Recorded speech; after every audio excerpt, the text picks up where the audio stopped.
Hi. So where are we at? Well, we got that off finally. I had to fight with it, but there's a clip at the top. So I just had to pop the clip Oh, out. nice. Okay, good, good. And then there was a few screws behind it. One was missing. There's supposed to be 3, but it was missing. Okay. But now. Oh, beautiful. That's going to save us on not having to pull the entire dashboard. Yeah, I thought we were going to have to pull the whole thing. Yeah. Luckily, we aren't. Okay, so turn the ignition on, don't start it, and then pull the headlight switch. Hold on, I got this.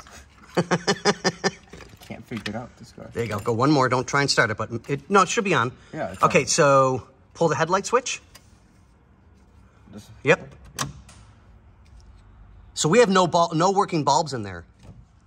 Well, there's one right there. Yeah, but that's for that one. Oh, I see. So we need bulbs. Okay, so remember that. So this way we can get that lit up. And we don't know how much fuel is in this thing. So we're probably going to have to get some fuel into it. I know what's wrong with it. What? Got no gas. It's got a dirty ashtray. So Xander's going to plug away at this. I think these are a 168 bulb, if I remember right.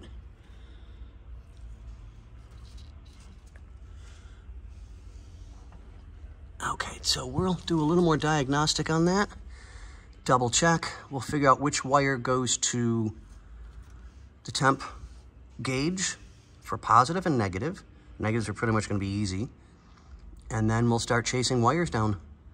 Yay. This is where it's going to get fun. Yay. Yeah. What do we say? Later.